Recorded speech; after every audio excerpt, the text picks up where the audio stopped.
All right, YouTube, back with another video. So today I'm working on this 96 Caprice.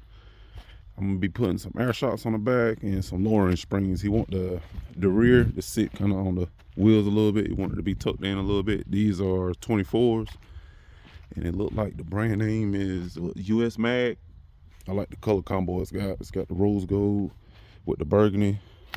This is more of like a wrap, and it's on the wheels. And to me, honestly, it just looked like, you know, paint. And I see why a lot of people starting to do that. It's got the Corvette badge on the side like that. And yeah, I like the combo, man. It's different. Yeah. So I'm gonna let y'all take a look at the rear size. It's got the wrap on the rear. I guess that's the low. I guess it's like, yeah, like a wrap. But yeah, it's nice, man. It's a little dirty right now, but I'm gonna go ahead and get it pulled in the shop, and I got some update videos coming up with the shop. Got my wiring done and stuff like that. So just stay tuned for that.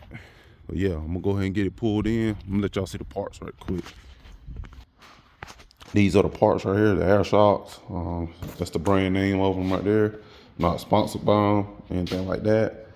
And these are the lowering springs.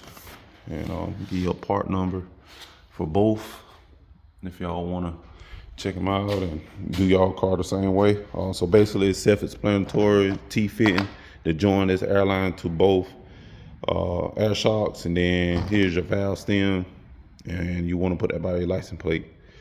And that's pretty much it. Got little seals and stuff like that. The only thing I seen that this air shock didn't have a seal in it, but this one did. So I counted it up and I have enough to make it work. But yeah, I don't know exactly how low. I think it's about 1 inch in difference. But yeah, we'll get into it. So yeah, let's go and get into it, and I'll just turn it back on.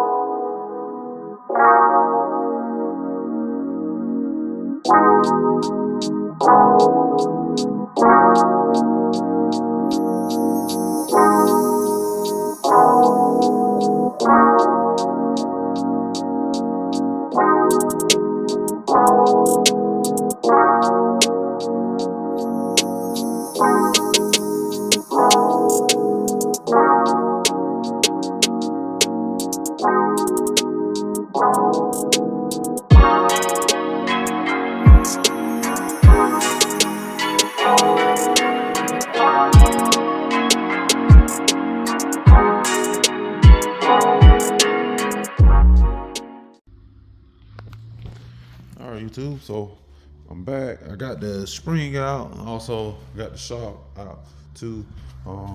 It's pretty much self-explanatory. It's just it's 2 bolts up top, which is 10mm bolts, and the nut is a 13. And as you see, the springs are, you know, about 1 inch in height difference, so it's gonna drop it a little bit. I think it's gonna look real nice. You just have to pry it out with a screwdriver, and then you'll be good. So I'm gonna go ahead and get these air shocks installed, and just go from there. Then I'll just turn it back on. All right, YouTube, so I got everything put back together.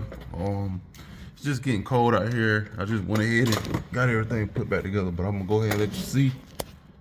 So I got the springs in, got the air shocks in, and that's how I routed the lines, the air lines.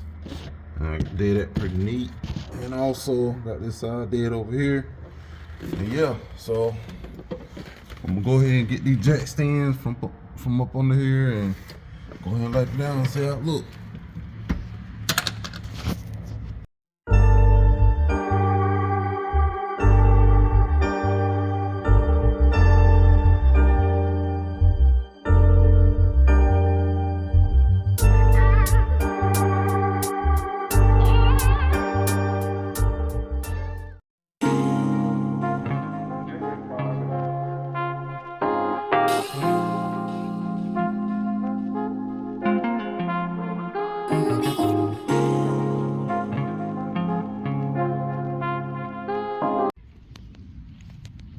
All right, YouTube, so I finished it up last night. And as you see, it's got that stance to it. It's lowered at the back, and it look real good like that. So if you want to, drop your car about an inch, inch and a half, that's the way to go right there. That's still the stock ride height in the front. And like I said, it's want to say about an inch. It's about an inch and a half or so, something like that. But there you go.